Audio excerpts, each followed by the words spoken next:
Brian Lehrer on WNYC, and with me now is linguist, activist, and political commentator Noam Chomsky, professor emeritus at MIT.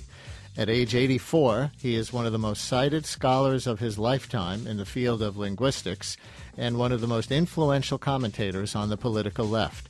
The title of his new book exemplifies why he is such a giant to his fans and so reviled by his detractors. It's called On Western Terrorism, From Hiroshima to Drone Warfare. The book is a collection of conversations between Chomsky and writer-filmmaker Andre Vltchek. We'll talk to Noam Chomsky now about the book, get his take on the Syria situation, and talk about his life and times generally, including in a little while your calls. Dr. Chomsky, thank you for doing this. Welcome back to WNYC. Glad to be with you. Your book is called On Western Terrorism. What's your definition of terrorism?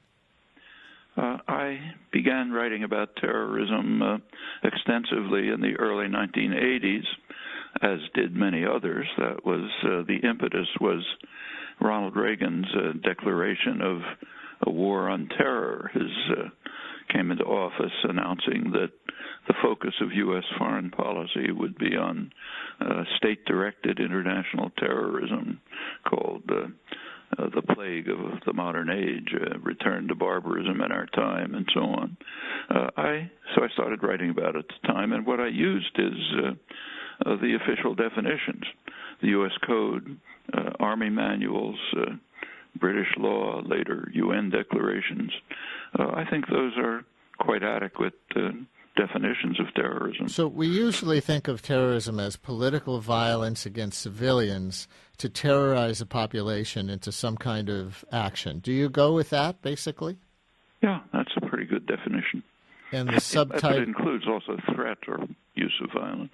And the subtitle of the book is From Hiroshima to Drones. Coincidentally, we were talking about the history of weapons of war that people want to try to ban as weapons instead of warfare itself. Earlier in the program, and Hiroshima and nuclear weapons came up. But so Hiroshima in your title because the bomb was dropped on a largely civilian target? In part, and because it was also it was dropped for a very dubious strategic reasons. Incidentally, the Hiroshima bombing was not the worst of the urban bombings. The Tokyo bombing a couple of months earlier was probably more devastating. It was an effort to turn Tokyo into just a kind of a firestorm, wooden buildings. That was the goal, and it was achieved by conventional. Yes, which also came up in the prior discussion, but by conventional means. Conventional, so-called. I mean, it's a defenseless city attacked by lethal weapons that are designed to create a firestorm. That's, if you want to call that conventional, okay. The Potsdam Declaration, which was the ultimatum to Japan from the Allies before the bombing, was to surrender or experience, quote, the utter devastation of the Japanese homeland, which makes it sound like a threat to civilians. Oh, yes, definitely. And incidentally, it wasn't really intended. So the agreement that was made finally, the surrender terms, did include maintaining the imperial system, which was not offered at Potsdam. But if it had been, it's possible that a surrender would have just taken place.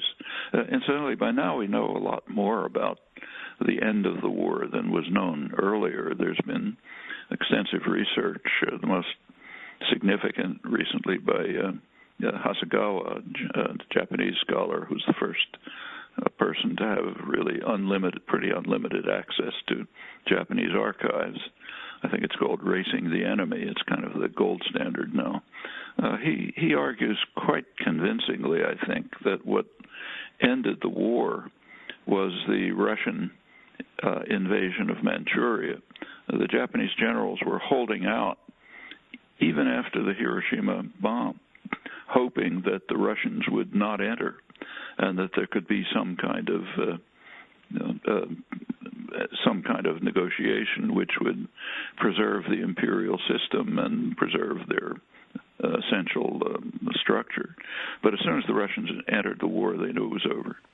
This is WNYC FM HD and AM New York, WNJT FM 88.1 Trenton, WNJP 88.5 Sussex, WNJY 89.3 Netcong, and WNJO 90.3 Toms River, the stations of New York and New Jersey Public Radio. I'm Brian Lehrer with the linguist and political activist and commentator Noam Chomsky. His latest book is called On Western Terrorism, From Hiroshima to Drone Warfare.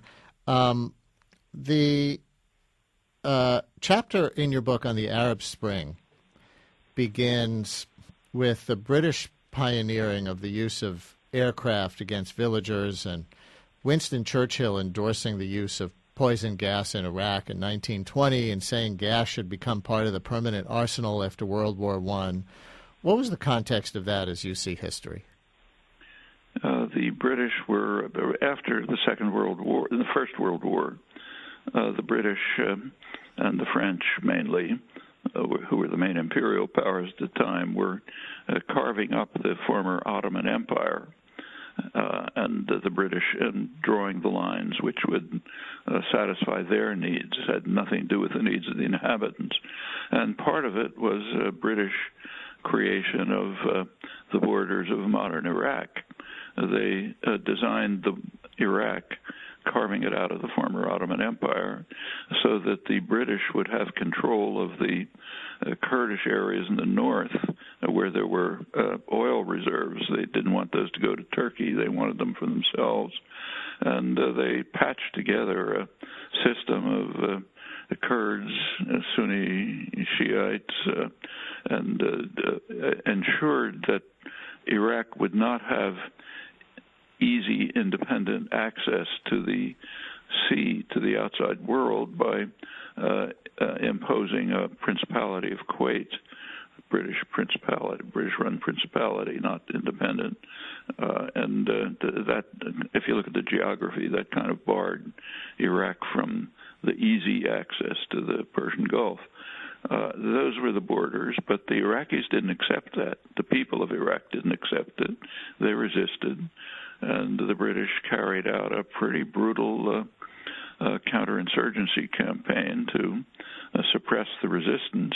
And part of it was the first extensive use of aircraft bombing against civilian targets, villages, and so on. That was, it had been used before. The British used, the Italians had used it a bit in Libya in their murderous campaigns, but the British really carried it forward to a new tactic. And the British, among other things, tried to and succeeded in barring international agreements that would ban the use of aircraft against civilians. And this was greeted with considerable acclaim by leading British statesmen. So, for example, Lloyd George, famous British statesman, if you look at his diaries, after there was a 1932 convention which was attempting to ban air attacks against civilians. The British succeeded in barring it. And Lloyd George writes with acclaim that, as I'm quoting him, we have to reserve the right to bomb niggers. So therefore, we have to ensure that there's no barrier to this bombing of niggers when we feel like it. That was the standard imperial attitude at the time. It is shocking that he would have said that. I read that quote in your book. He was British. Did he mean that word in the sense that it was used in American race relations? Nigger was just a general term for any person of what we now call the third world. Unpeople, as George Orwell, to borrow his term. Not really people. We can do to them what we want. Alan in Montvale is calling in with a question about the line between terrorism, as we define it, and military action. Alan, you're on WNYC with Noam Chomsky. Hello. Hi. I guess I feel like the definition of terrorism that's being discussed is kind of like a non-definition, or at least a non-distinction, because even in large-scale military combat, big country against big country, there's always the real threat is the threat against a civilian population. Either it's going to be collateral damage from conventional warfare, or the implied threat is after one enemy destroys an army, the implied threat is we'll do as we wish and impose what we want on an opposing civilian population. So I'm not really seeing the distinction there. Maybe your guest can comment on that. Thank you. Yeah. Well, you're perfectly right, the distinction. The terms are not precise, but the terms of political discourse are not precise altogether. In fact, outside of mathematics and part of physics, terms are not really precisely defined. Even in the history of mathematics, they weren't defined until fairly recently. So these terms are loose, as you say, but nevertheless they're useful. There's a difference between terrorism and aggression. And under the category of aggression, sometimes there are actions that should count as terrorism, namely those directed as aimed at intimidating and terrifying and controlling civilian populations by violence or the threat of violence. That's a tactic that can be used within aggression. But aggression is worse than terrorism. Aggression is the dispatch of armed forces to the territory of another country without their request. I mean, that's aggression. It's pretty well defined in international conventions. And aggression is also defined in the Nuremberg principles, which are part of the foundation of modern international law. Under Nuremberg, aggression is described as I just characterized it, is identified as the supreme international crime, differing from other war crimes in that it encompasses all of the evil that follows. Those are the principles under which the Nazi war criminals were hanged, and we ought to think about them. So take, say, the invasion of Iraq. There's a textbook case of aggression, no ambiguity about it. It's U.S. British aggression. And it is the supreme international crime. It encompasses all the evil that follows, including, for example, the Sunni-Shia conflicts that had been simmering, but they were really elicited by the aggression, are now tearing the region apart. And it's that's part of the crime of aggression that we carried out. It's interesting to see the way that's discussed.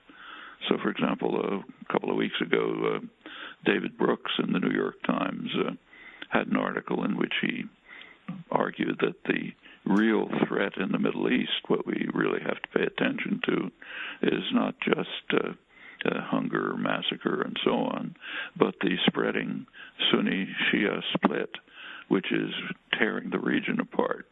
And there's some merit to that. And then he attributes that to the withdrawal of U.S. forces, or as he puts it, the withdrawal of our moderating influence. That's turning things on their head in a most grotesque fashion. It's the result of our invasion, not our moderating influence. And if we're willing to take seriously the tribunals that hanged Nazi war criminals, as we certainly should, we should ask ourselves, what does that mean for us? But to relate it to the president, I think the context in which David Brooks wrote that article, in a situation like Syria, where the dictator with the army is seen as responsible for most of the killing of 100,000 people who at first tried to rise up peacefully, as in some other Arab Spring countries, there is a liberal internationalist view that the West, or the U.S. in particular, has a responsibility to intervene because no other power can stop the slaughter. Do you find that convincing? Well, first of all, it's a separate point. It was not his point. His point was that it was the withdrawal of our moderating influence that led to the Sunni-Shia conflict. And in fact, it was the opposite.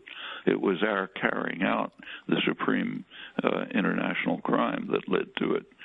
Turning to Syria, that's a separate question. There is a doctrine of responsibility to protect. It's constantly cited. It's been, you have articles about it in the mainstream press, academic journals, and so on.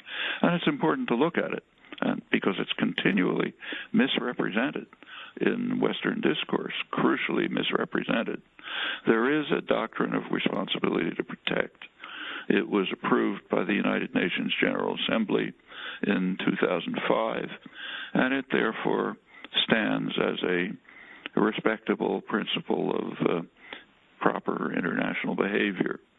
Now, if you read the General Assembly proposals, resolution, what it says is, first, that states have a responsibility to protect their own citizens, and if they fail to do that, the international community has a responsibility to try to mitigate the crime and to do so in accordance with the United Nations Charter, the fundamental, the basis of modern international law. The United Nations Charter, as this resolution repeats, allows intervention under two circumstances. One, if it's authorized by the Security Council of the United Nations. Two, if it's in self-defense against armed attack until the Security Council has a chance to act. Well, the second is obviously irrelevant here, and the first is inapplicable. There's a second doctrine of responsibility to protect, which has no status other than the fact that it's accepted by the West. That's the version that came out of a committee in 2001 run by Gareth Evans, former Prime Minister of Australia. It's usually called the Evans Commission. And that develops a concept of responsibility to protect, which is the same as the one later endorsed by the General Assembly, with one crucial exception. And that's crucial. The Evans Commission adds that if the Security Council fails to act, regional organizations can carry out intervention by force in the area of their jurisdiction, subject to subsequent authorization by the Security Council. Now, there's only one regional organization that can carry out such actions. That's NATO, not for reasons of law, but for reasons of power. So what the Evans Commission is saying is, irrespective of international law, NATO has the right to intervene by force when it chooses in the area of its jurisdiction, which is worldwide. Well, that's a pretty crucial difference. The version of responsibility to protect that's discussed in the West is the Evans version. That's not the one that has any international legitimacy. My guest is Dr. Noam Chomsky, the linguist, activist, and political commentator, professor emeritus at MIT at age 84, one of the most cited scholars of his lifetime in the field of linguistics and one of the most influential commentators on the political left. We've been talking about ideas in his new book on Western Terrorism, From Hiroshima to Drone Warfare. When we continue in a minute after the break, we'll talk more broadly about Dr. Chomsky's life and times, and we can take your phone calls for him, 212-433-WNYC, for anything that you want to ask Noam Chomsky, 212-433-9692. Stay tuned.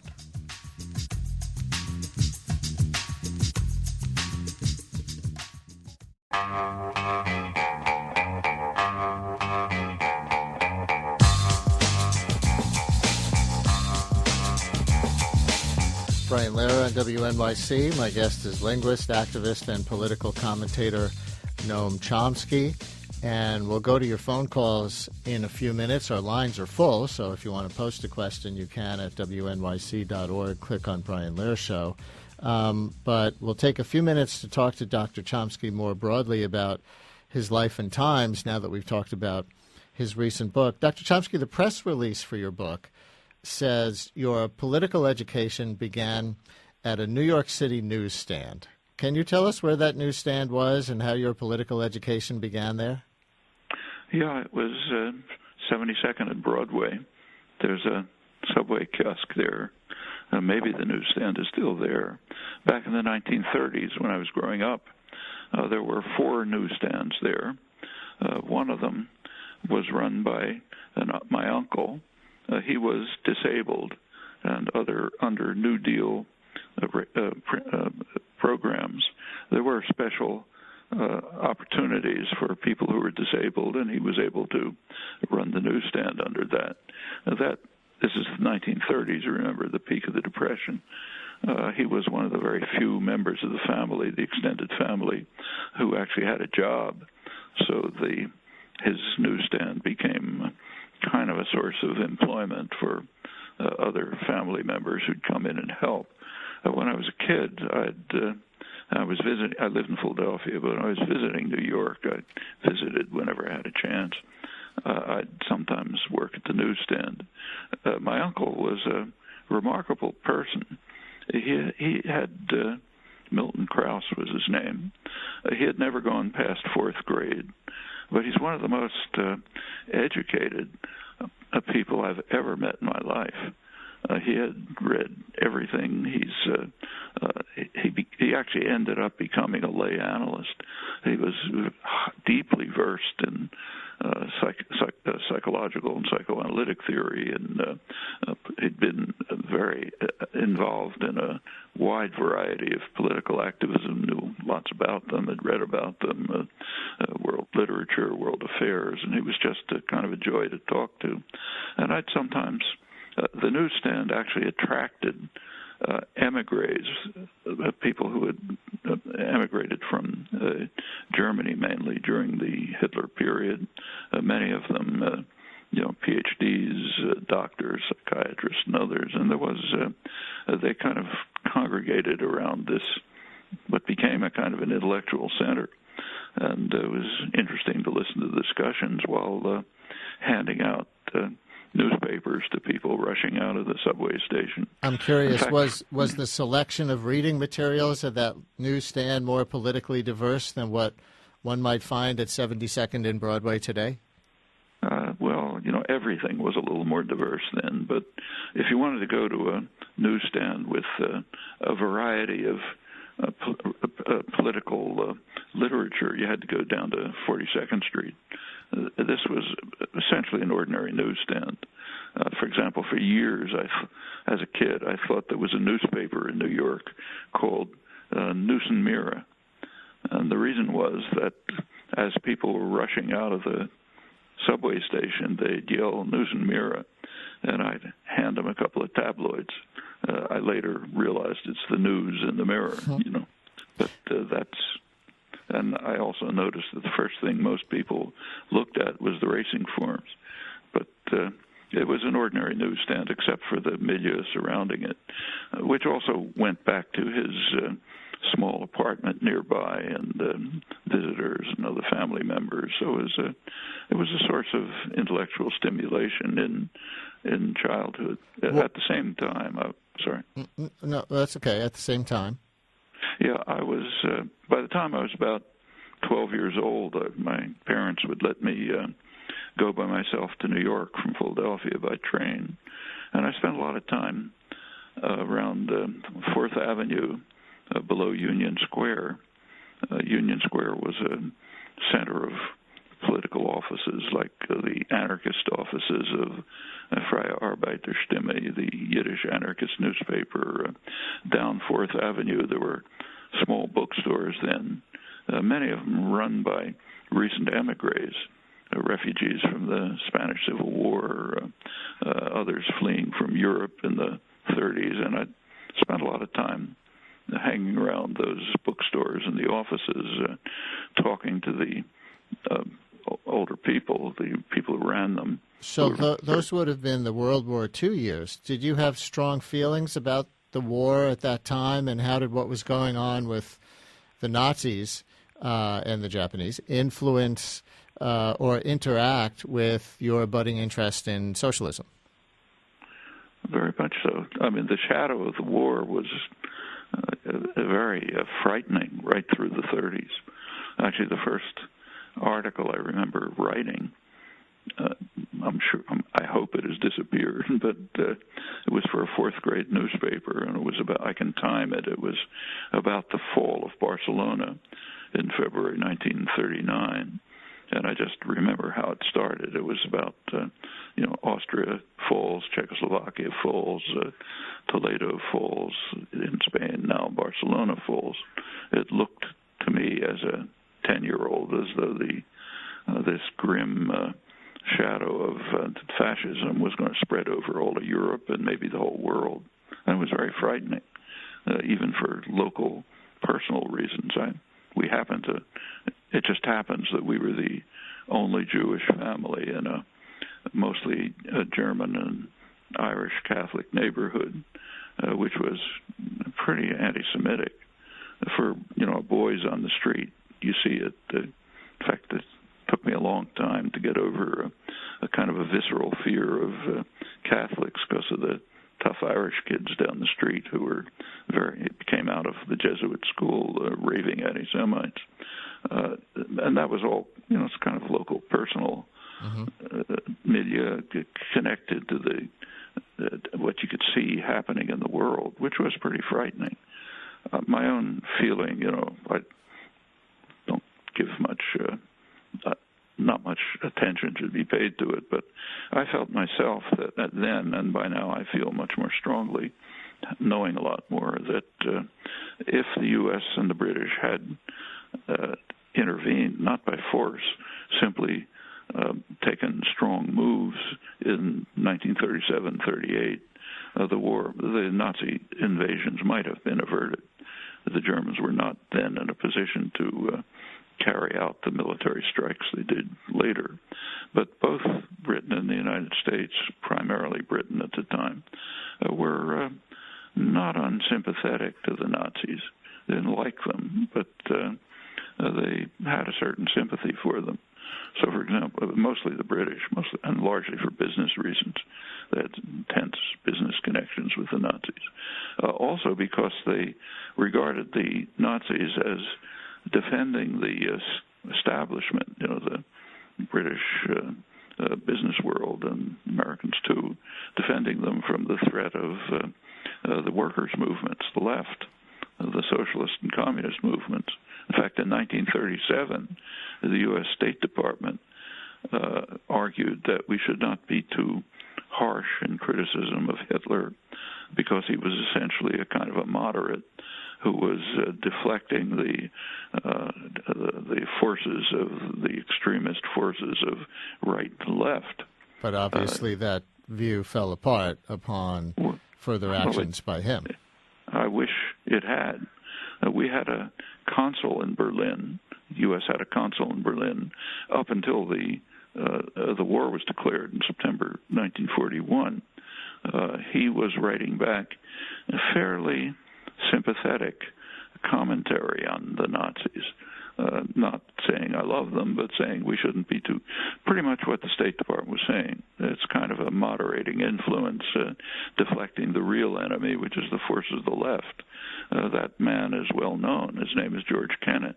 Later became one of the major post-war planners, wartime and post-war planners. Even as Roosevelt was looking for a way to get into the war because he felt it was important to intervene on the side of the Allies?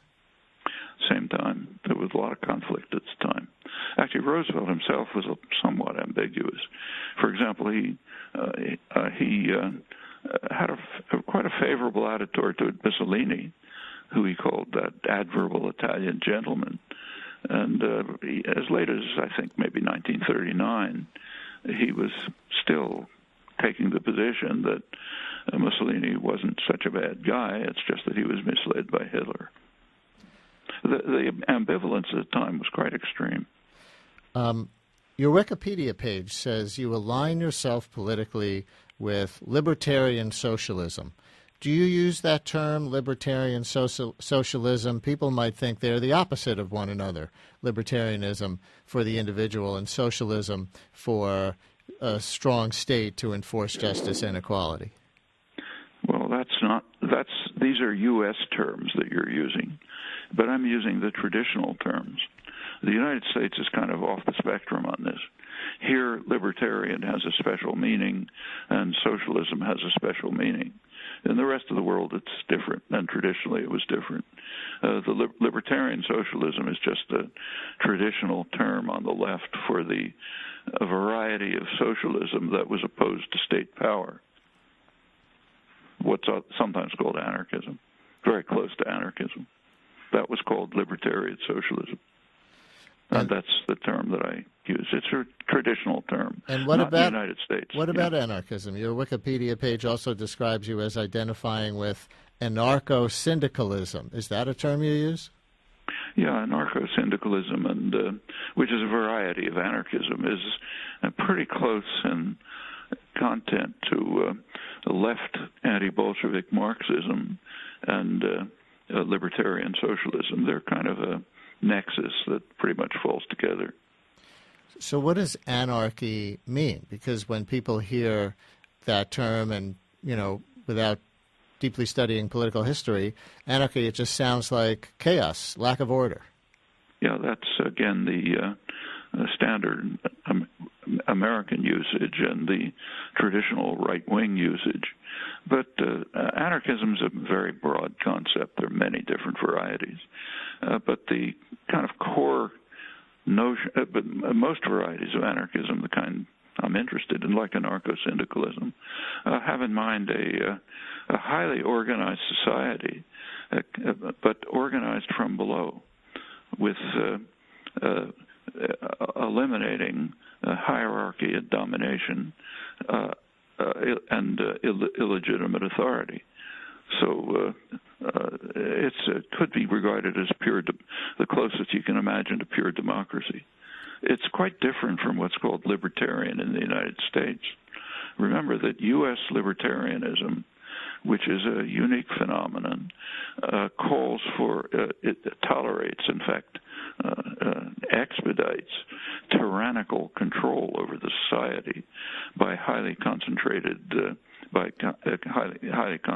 capital. That's what's called libertarian here. It's kind of the opposite of what's meant by libertarian in the tradition. My guest is linguist, activist, and political commentator Noam Chomsky, professor emeritus at MIT. His latest book is on Western Terrorism, from Hiroshima to Drone Warfare, but we're also talking about his life and times. And now it's time for some of your phone calls. Ask Noam Chomsky what you want. Cheryl in Rego Park, you're on WNYC. Hello. Thank you very much for putting me on, Brian. Mr. Chomsky, it's an honor to speak to you. I can see you're a very great intellectual and you try to think things through. But you very well may be mistaken about President Truman's motivation for bombing, the unfortunate bombing of Hiroshima and Nagasaki. My father was assigned to protect the president on the Augusta. He was in the Navy in August 1945 on the president's trip from the United States to Europe. During that time, that's when the bombings on Japan occurred. My father was thoroughly convinced, and he was a very brilliant man. He's no longer alive. Exceptionally brilliant person. He was thoroughly convinced that the president's intention was merely or only to end the war quickly and to limit the loss of American lives, and not all the other machinations and conspiracy theories that people have. I know that the world was in turmoil then. I know that when you're talking about politics, there's all sorts of differences in thought that people have and concurring events that occur. And Cheryl, I'm going to leave it there for brevity's sake, and briefly on this, if you can, Dr. Chomsky, the prevailing history and interpretation is that President Truman thought he was going to save at least U.S. military personnel lives with the use of the nuclear bombs. And we did have an arms control expert and historian guest earlier in the show who said they actually were surprised by the amount of civilian devastation. Mm-hmm.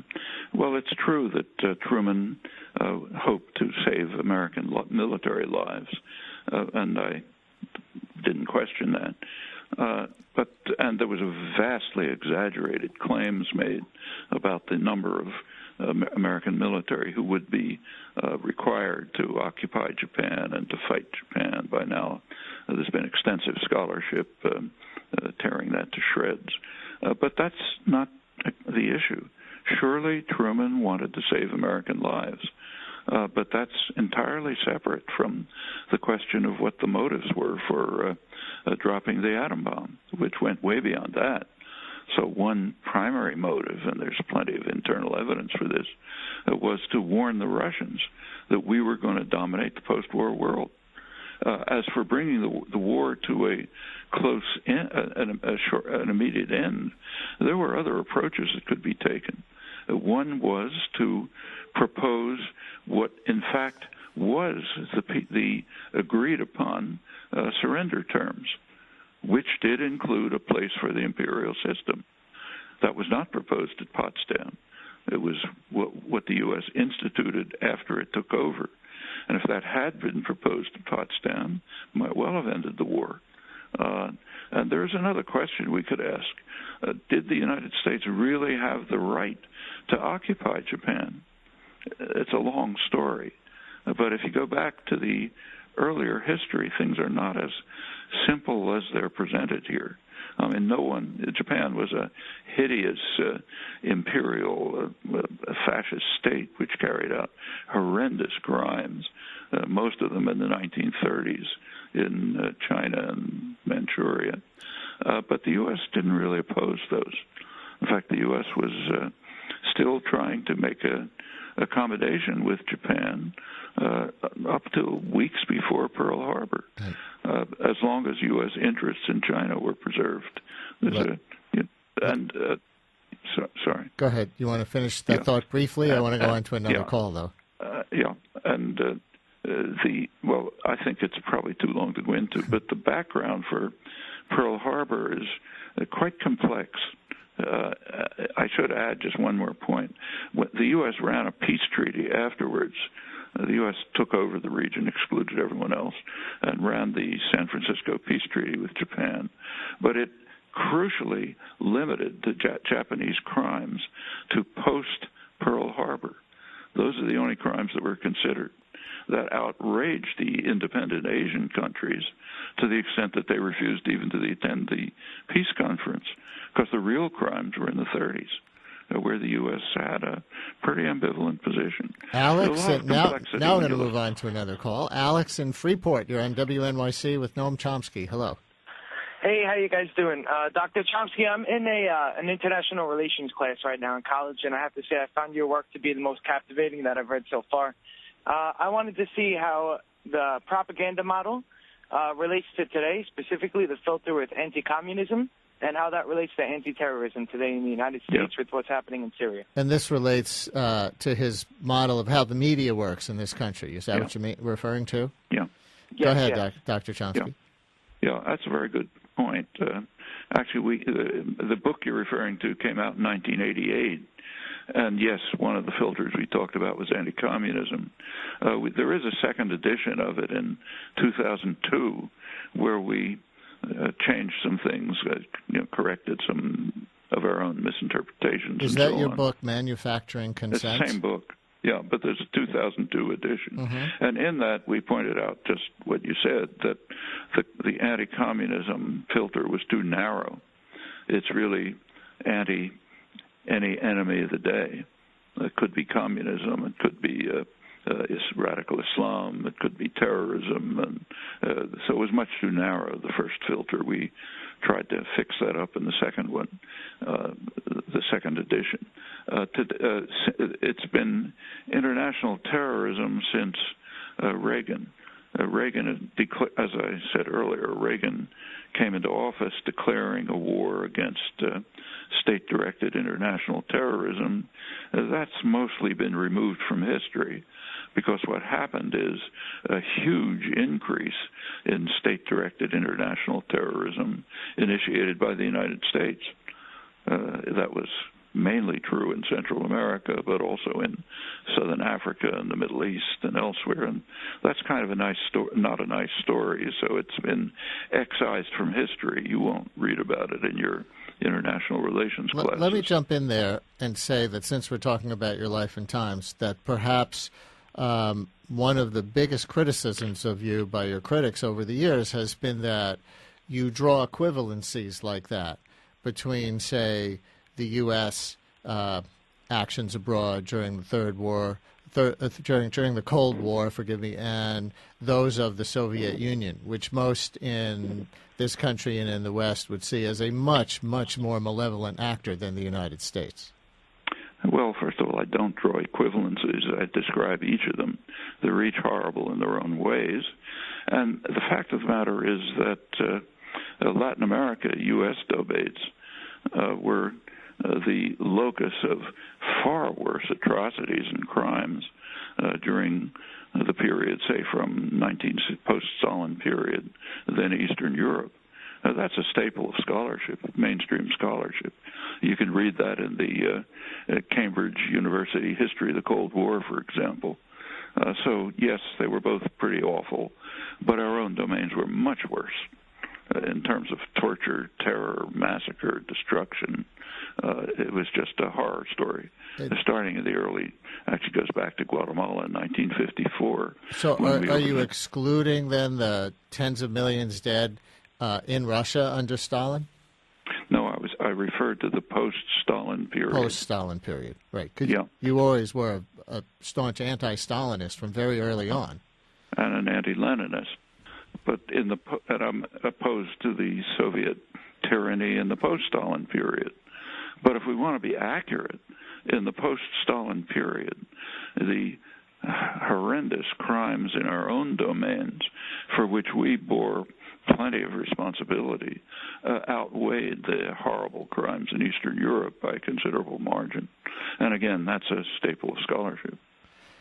Well, people will certainly have different opinions on that. But let's get one more question in for you before we run out of time. And Herb in Manhattan, I think, wants to go to the other part of your career, and that is your career as a linguistics scholar. Herb, you're on WNYC. Oh, Dr. Chomsky, did your left political views influence what I understand to be your dismissal of Darwinian continuity when you stated that human beings have a unique biological capacity for speech? Mm-hmm. Well, first of all, there is no notion of Darwinian continuity. Darwin himself did believe and firmly stated that evolutionary changes are small and incremental. In fact, he regarded that as a kind of a cornerstone of his theory. But in modern evolutionary biology, that's recognized to be untrue. There are plenty of cases of sudden emergence which lead to sharp changes. And in the case of human beings, it's just an empirical fact that humans, modern humans, that's roughly the last 100,000 years, have cognitive capacities that not only are not shared elsewhere in the animal world, but have no real analogs, no homologs, nothing like them. They're something pretty new. So something happened in roughly the last 100,000 years, which led to a cognitively distinct species. These are descriptive facts. Don't some apes have it to a much lesser degree than us? No. If you want to look at things close to us, probably birds are closer than apes, which are a huge evolutionary distance. Apes are very different. For example, in the case of language, which the caller brought up and is crucial, there is simply no sign of any linguistic capacity among apes that is different from other organisms. So does this cast doubt on the evolution of humans in the Darwinian sense that most people generally think of it, in your opinion? Well, if you mean by the Darwinian sense Darwin's original formulation, 150 years ago, yeah, but science moves on. modern science recognizes that there can be changes which are not small and incremental, and even understand some of the mechanisms. So go back to the 1970s, for example. One of the great modern evolutionary biologists, François Jacob, who was one of the discoverers of what are called regulatory genes, genes that don't produce proteins but regulate the behavior of other genes, kind of monitor the whole structure systems of genes. And he observed at the time, he was kind of speculating then, but now there's evidence for it, that very small changes in arrangement of regulatory circuits could lead to a difference between, say, a fly and an elephant, was one of his examples. And by now there's a lot of meat that's been put on those speculations. And some of these mechanisms are even understood. So in our last minute or so, is there a relationship between your study of linguistics and your lifelong interest in politics? Did one influence the other, or the other influence the one, or are they just two completely separate tracks in your life? They're pretty separate tracks. There are points of contact. A core feature of human linguistic and general creative capacity is recognized by Descartes, for example, is our ability to produce novel expressions in a creative fashion. They are not caused by situations, but they're appropriate to situations in an innovative, unbounded fashion. It's a core element of human freedom, which shows up all over the place.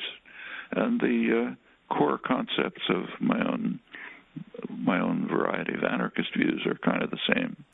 There's an instinct for freedom that's part of our nature, and a social system that constrains or limits it in illegitimate ways should be dismantled in favor of greater freedom and creativity. MIT Professor Emeritus Noam Chomsky. His new book is called On Western Terrorism, From Hiroshima to Drone Warfare. Thank you for spending so much time with us and talking both about the book and your life and times and taking phone calls from our listeners. Good to talk to you. Brian Lehrer on WNYC. There you have an hour with Noam Chomsky. And coming up next, the 10 words that college students look up the most in fall semester, according to Merriam-Webster. By the way, Chomsky would probably be happy with a lot on this list. Stay with us.